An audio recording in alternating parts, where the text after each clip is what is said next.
Assalamualaikum warahmatullahi wabarakatuh. Perkenalkan, nama saya Gifira Nur Fatimah dari program studi Bimbingan dan Konseling Islam. Di sini saya akan menjelaskan materi yang berjudul Perkembangan Emosi. Perkembangan itu merupakan pertumbuhan yang berlangsung secara terus-menerus dan bersifat tetap. Hal ini menunjukkan bahwa perkembangan dari masa konsepsi sampai meninggal dunia, individu itu tidak pernah statis, melainkan senantiasa mengalami perubahan-perubahan yang bersifat progresif dan berkesinambungan. Kemudian emosi itu merupakan salah satu perkembangan yang sama pentingnya dengan perkembangan lainnya seperti fisik dan kognitif. Emosi bukan hanya mengenai rasa amarah, tetapi lebih dari itu, emosi merupakan perasaan yang dirasakan ketika seseorang melakukan atau merasakan sesuatu. Dalam kehidupan sehari-hari, emosi sering diistilahkan juga dengan perasaan.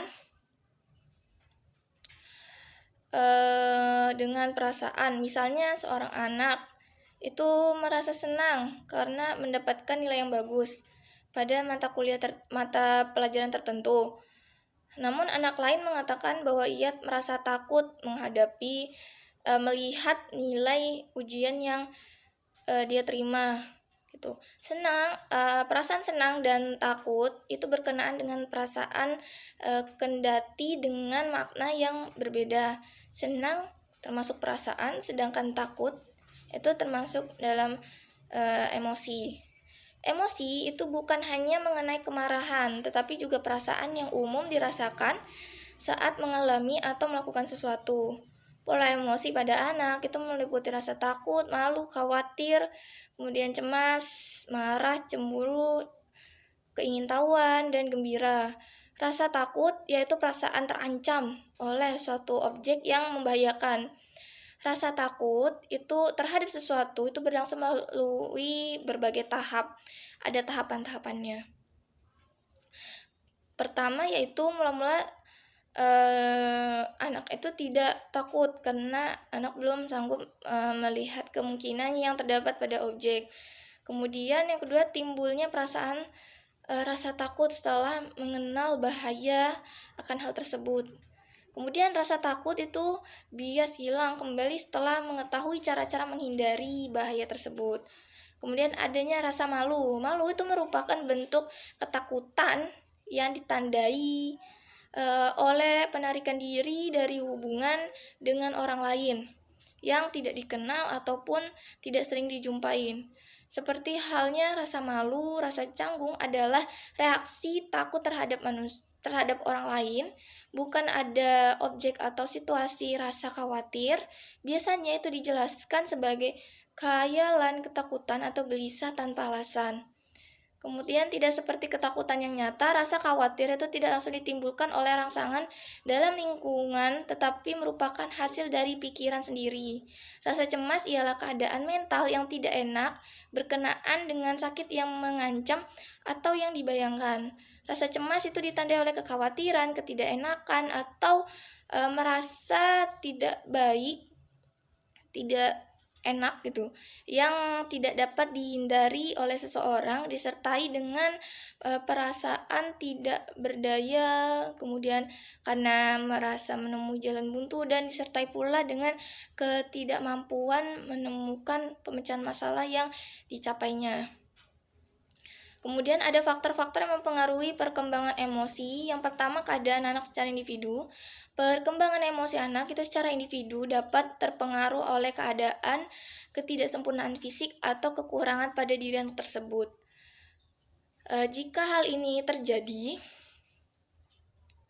bukan tidak mungkin itu anak akan merasa rendah diri, tersinggung, atau menarik diri dari lingkungannya. Kemudian ada pengalaman belajar. Pengalaman belajar anak itu akan menentukan reaksi potensial mana yang mereka gunakan untuk menggunakannya gitu. Pengalaman belajar yang menunjang perkembangan emosi antara lain belajar dengan coba-coba. Pada pengalaman belajar seperti ini, anak belajar dengan coba-coba untuk mengekspresikan emosinya dalam bentuk perilaku yang memberikan kepuasan sedikit atau sama sekali tidak memberi kepuasan. dengan belajar dengan meniru gitu. Kemudian ada konflik-konflik dalam proses perkembangan. Setiap anak itu pasti pernah mengalami konflik baik di rumah maupun di sekolah atau di lingkungan pertemanannya. Setiap anak itu melalui berbagai konflik dalam menjalani fase-fase perkembangan yang pada umumnya itu dapat dilalui dengan sukses. Namun jika anak tidak dapat melalui atau menyelesaikan konflik atau masalah yang dihadapi, biasanya dia akan mengalami gangguan-gangguan emosi. Kemudian yang keempat adalah lingkungan keluarga. Keluarga itu adalah lingkungan yang pertama kali mengajarkan individu melalui contoh yang diberikan orang tua bagaimana individu mengeksplorasi emosinya. Potensi individu itu pula ditentukan oleh faktor keturunan di keluarga. Artinya adalah sejalan lahirnya anak itu telah memiliki bakat atau benih-benih kemampuan yang dapat dikembangkan melalui pengasuhan dan pendidikan. Lingkungan keluarga mempunyai fungsi sosialisasi nilai keluarga mengenai bagaimana anak itu bersikap dan berperilaku. Kemudian keluarga merupakan lingkungan pertama dan yang utama bagi perkembangan anak. Keluarga sangat berfungsi dalam menanamkan dasar-dasar pengalaman emosi, karena di sanalah pengalaman pertama didapatkan oleh anak. Kemudian keluarga juga merupakan lingkungan yang menyebabkan tumbuh dan belajarnya awal si anak tersebut, yang dapat mengantarkan anak itu menuju dalam masa pertumbuhan dan belajar yang berkelanjutan gitu. Itu sih dari saya. Demikian penjelasan yang dapat saya sampaikan, kurang dan lebihnya saya mohon maaf. Saya akhiri. Wassalamualaikum warahmatullahi wabarakatuh.